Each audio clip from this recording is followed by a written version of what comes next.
Do you struggle to mix your own grey? Grey is an essential part of any painting. Some artists prefer pre-mixed greys and others like to mix their own. In this video, we'll have a look at a few pre-mixed greys and I'll also show you how to confidently mix your own. Hi, I'm Louise Damassi. Bold, bright colours are eye-catching, but when you have too many together, it can get pretty hectic. That's where soft, subtle greys come in. They help balance out those vibrant colours, creating a nice contrast and giving everything some breathing room. It's like having a backdrop that lets your colours really pop and show off their beauty. Payne's Grey is a classic pre-mixed grey. It's a staple for many watercolour artists.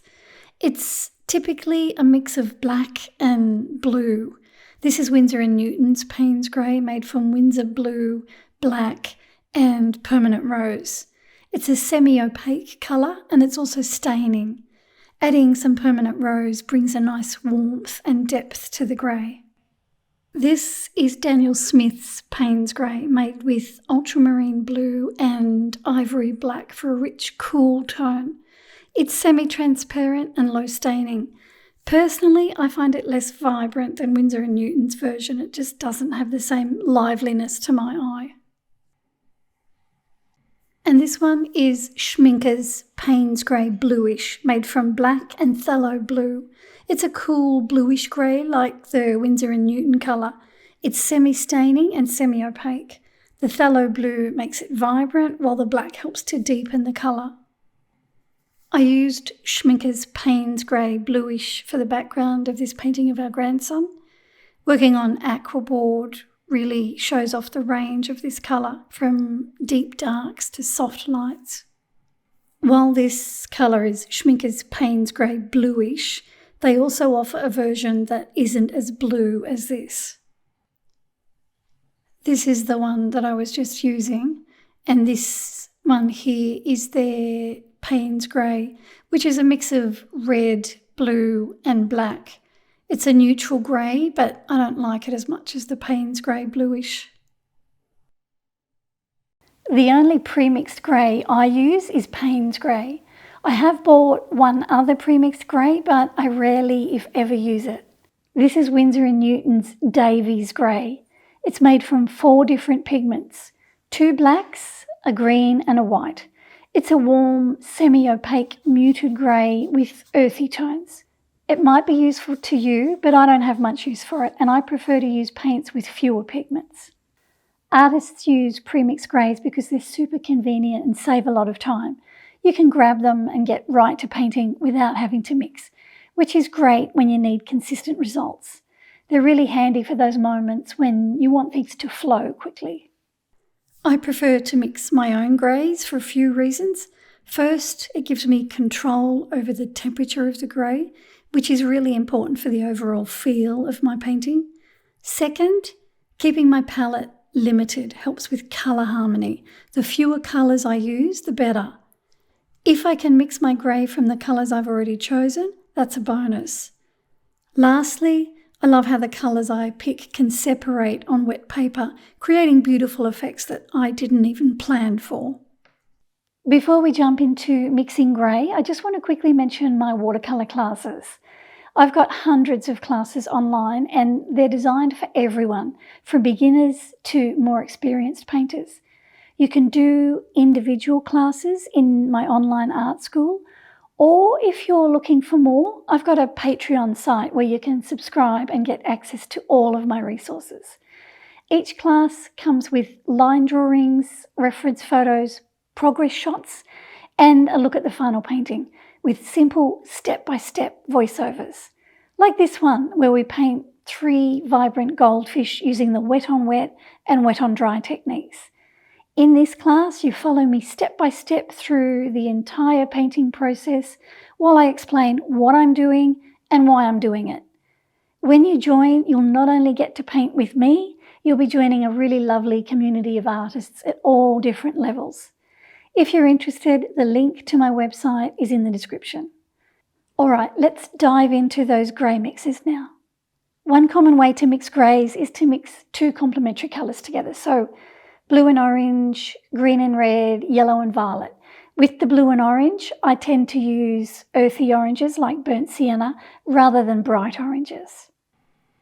Here I have blue and an earthy orange. This is Winsor & Newton's French Ultramarine and burnt sienna.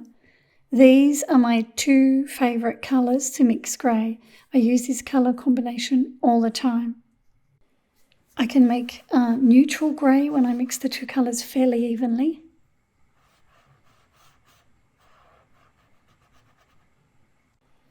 And I can easily adjust the temperature of the grey by adjusting the ratio of the colours.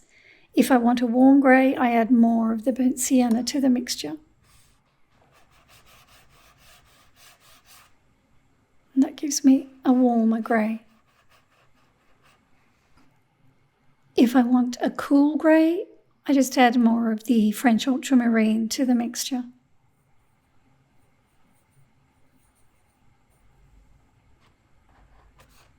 And that gives me a lovely cool grey that I often use.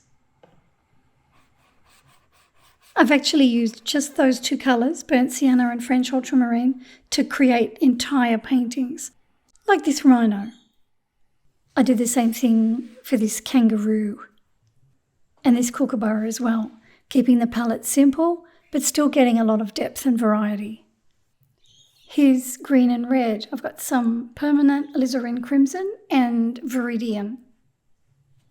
I mix them together to create a neutral grey.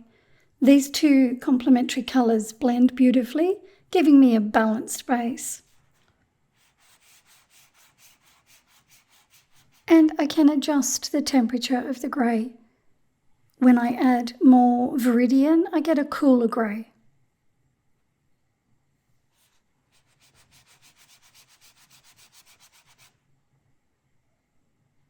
And with more crimson, it warms up the mix. I've noticed the crimson can overpower the green a bit, so it's important to adjust carefully to get the right balance.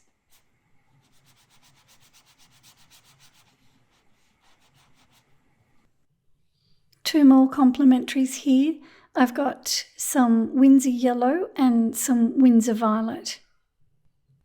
These two colours will mix some interesting greys with some life in them.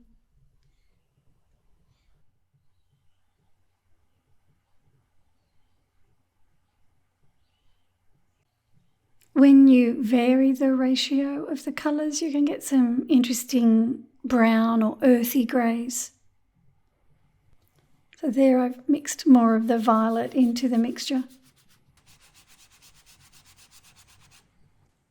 If you find you like to cool it down a bit, you can always add a bit of blue into the mixture. So here I've got some French Ultramarine.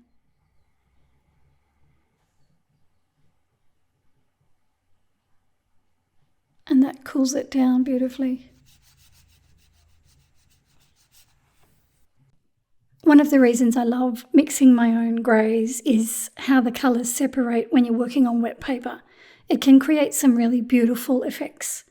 For this galah painting from back in 2021, I was learning to use a limited palette.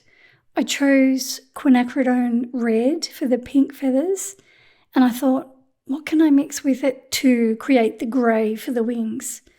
I ended up using cobalt turquoise light. The two mixed into a lovely grey, and because I was working on wet paper, the colours began to separate, creating stunning effects that I hadn't planned. I just let the watercolour do its thing, and I went with it.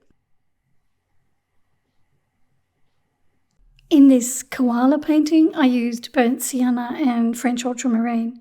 The burnt sienna separated from the blue around the edges of the koala on the wet paper, giving it a beautiful warm glow that I love. You can also see the colours separating in the fur, creating that lovely textured effect. If you want more information about mixing grey in watercolour, I've linked to a blog post that I've written in the description of the video. It's got lots of information, including some suggested colours that you can use. There's also information about pre-mixed greys. And there's some tips for mixing greys and also different ways of mixing greys. You don't always have to mix on the palette. With watercolour, you can let the colours blend together on the paper. Some of the paintings in this video are available as full-length tutorials. Head to my website where you will find more information about my classes. I hope this was helpful to you. I encourage you to experiment with your paints, get to know them and make them work for you.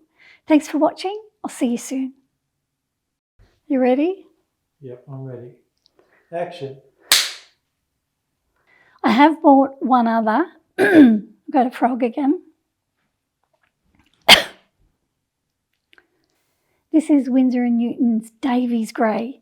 It's made, I might say that again because I didn't say Davies Grey too clearly for it, and I prefer to use plants. It might be... Okay, let's have a dive into those grey mixes now. Let's have a dive. Let's dive into. Okay.